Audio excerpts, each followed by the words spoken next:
হঠাৎ করে অঞ্জনা আমাদেরকে ছেড়ে চলে যাবে এটা আমরা ভাবি নাই, কেউই ভাবি নাই।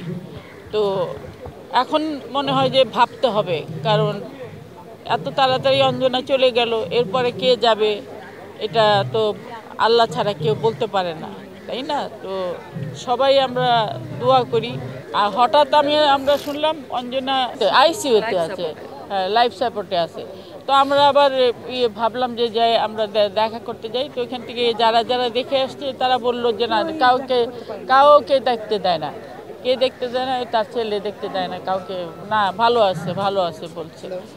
তো ভালো আছে, তখন আমি আরও বললাম যে গিয়ে লাভ কি, এত দূর, ইউনাইটেড তো অনেক দূর, তো আমরা যাব, যদি দেখাই না করতে পারি তাহলে গিয়ে লাভ কি। এরপরে শুনি যে পিজিতে নিয়ে আসছে। তো পিজিতে আনার পর সে শোনো, হ্যাঁ পরশুদিন পিজিতে নিয়ে আসছে।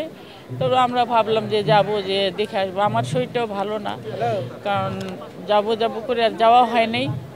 কালকে রেডি হলাম যাব, তারপরেই শুনলাম যে আমরা রাত্রে রেডি হলাম যাব, তারপর শুনলাম যে উনি মারা গেছে। তার স্মৃতিতে এটাই বলবো যে তিনি আসলে ছোটবেলা থেকেই আসলে আমাদের চোখের উপরে ছিলেন, কারণ সিনেমা হলে গিয়ে তার সিনেমা দেখতাম, অশিক্ষিত থেকে শুরু করে সব, মানে দস্যু বনহুর, বৌরানী, তারপর প্রিয় বান্ধবী, আরও অন্যান্য অনেক ছবি দেখেছি হলে, তখন থেকে তো উনি পরিচিত। তারপর যখন আমি বড় হয়ে যখন বিশ্বসুন্দরী বা প্রহেলিকা বানালাম, ওনার মতো একজন শিল্পী আমাকে যখন ফোন করে বললেন, তো আমার মন বড় হয়ে গেল। তারপর যেখানেই দেখা হতো উনি একদম হেসে কথা বলতেন, মানে যেন অনেক দিনের পরিচিত, সবসময় হইচই, মানুষের বিপদে পাশে থাকা, এরকম একটা সিচুয়েশন ছিল। লাস্ট ওনার সাথে দেখা হয়েছিল রুনারেলা আপার একটা প্রোগ্রাম হলো চ্যানেল আইতে, ওই প্রোগ্রামে দেখা হলো, ছবিও তুললাম, এবং 1 তারিখ আমার জন্মদিন ছিল, 1 তারিখ আমাকে কল করলেন। তা আমি গতকাল গিয়েছিলাম এবং আইসিইউর ভিতরে ঢুকেও ওনাকে দেখেছি, নিথর হয়ে পড়েছিল, ডাক্তারি ভাষায় সেটাই ক্লিনিক্যাল ডেড, ডাক্তারও যেটা বললেন যে কোনো কিছুই কাজ করছে না। তো আমার কাছে মনে হয়েছে উনি এতদিন ধরে অসুস্থ ছিলেন, তাহলে ওনাকে আরও আগে কেন নেওয়া হলো না, এটা আমার মনে হয়েছে।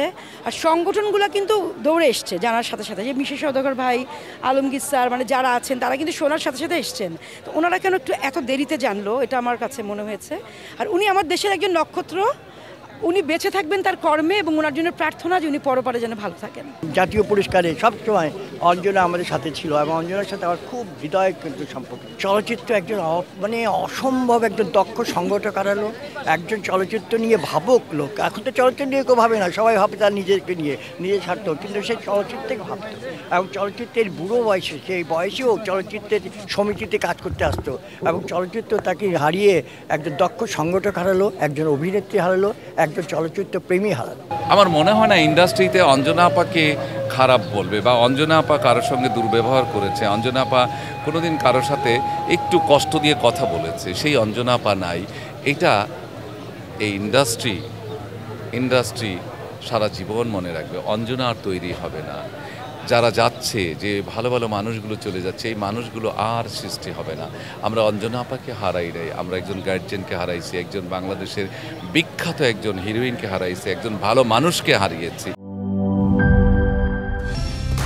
কালার এক্সপার্ট, জর্জ স্যাপ এবং মাইল্ড অন হ্যান্ডস টেকনোলজি সমৃদ্ধ অরিক্স ক্রিস্টাল ওয়াশ, আপনার লন্ড্রি এক্সপার্ট।